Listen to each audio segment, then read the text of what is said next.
It's now with great pleasure that I'm going to ask George Galloway, MP.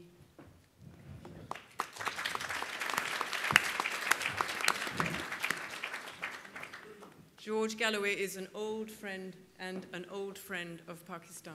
Thank you. Bismillah ar-Rahman ar-Rahim. Victoria, Chairman Bilawal, Sister Asifa, Noble Lord Owen, Senator Rehman Malik, distinguished guests, brothers and sisters, comrades and friends, Assalamu alaikum wa rahmatullahi wa barakatuh. It is a great honor to address you here. I have broken off from my campaigning in Bradford to be here. I still have the dust of the campaign on my shoes. Forgive me if I'm improperly clad. And I must depart swiftly for Birmingham, where we are launching no less than 3 parliamentary candidates in the early evening. But I would not have missed this invitation, principally because it came from Chairman Bilawal, who is very dear to me, as are his siblings, because Victoria and I and many in this room spent decades as close friends of their mother, Shahid Mohtरमा Benazir Bhutto. And so I cannot leave her children. That's not an option for me. And in memory of her and out of respect for her, any word from Bilawal is my command. I was captivated by the video footage that we just watched. Zulfikar Ali Bhutto changed my life. That's quite a claim, but he changed my life.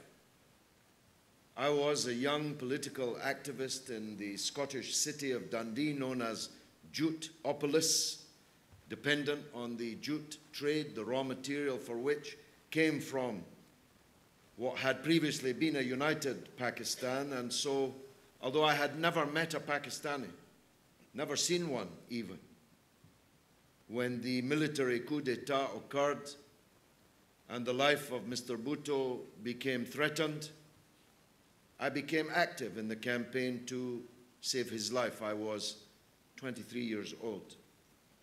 But as something of a protege, I had some power in the city, and I put through the City Council a resolution from a provincial Scottish local authority demanding that the dictatorship of Pakistan release this great man. And what a man.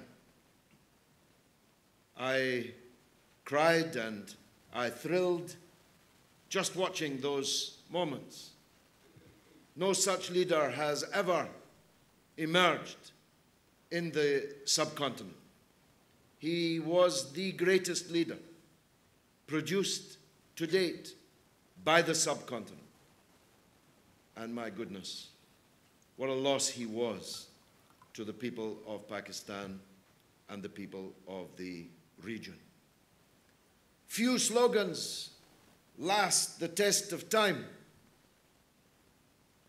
Food, clothing, and shelter is one. Peace, land, and bread, the slogan of the Bolsheviks, is another. But when Mr. Bhutto said that Islam is our religion, democracy is our politics, and Islamic socialism is our economy, I thought, that's a manifesto for now. Never mind then, that's a manifesto for now and for always. With all respect to Lord Owen, I still believe in socialism. Certainly the brand of socialism that Mr. Bhutto had in mind. And if he had been allowed to complete his mission, Pakistan would have been transformed. Because of my role in the campaign to save the life of the Shahid Zulfikar Ali Bhutto, I was one of those with Dr. Niazi and others who received the late Benazir when she arrived here in London, and I spent the rest of her life proud to be called a comrade and friend of hers. So, Zulfikar Ali Bhutto, you changed my life. You brought me in touch with Pakistan, and I was proud to receive the two highest civil awards in Pakistan, the Hilal-e-Quaid-e-Azam, the Hilal-e-Pakistan, for my work for the restoration of democracy. Benazir used to send me undercover into Pakistan under the leadership of an old man in a red hat whom I loved very much, Nawabzada Nasrullah Khan, who was the chairman of the MRD. I used to move around in some tricky situations. And because of my involvement with Pakistan and the wider Muslim world, all of my life has been changed. And so you can imagine that it feels like being in heaven without having had to die to be the Member of Parliament for Bradford West. Because, of course, I have there tens of thousands of electors of Pakistani heritage. I just want to add one word, Victoria, if you'll permit me, on contemporary matters. I hope it's not a discordant one in any way, but I beg Pakistan not to become involved in a war in Yemen. It would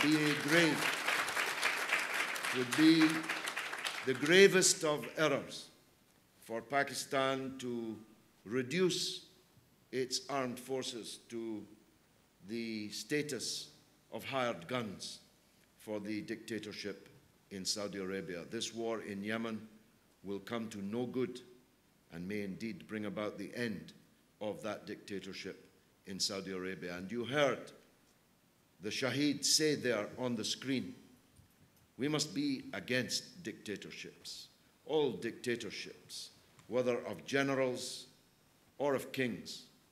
And Pakistan is too great a country with too many great problems to be dragged into the problems of Saudi Arabia and to fight the noble people of the Yemen. I see in the audience Barrister Sidgat Qadri, QC, Queen's Counsel, and I'm reminded on the day of the demise of the murderer Zia al-Haq, I opined that it was the death of a hangman.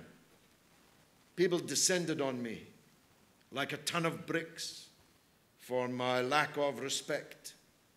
And the one man who came out fighting for me was Sidgat Qadri, Queen's Counsel. Thank you very much. Wassalamu alaikum. Thank you. Thank you very much indeed, George Galloway. I think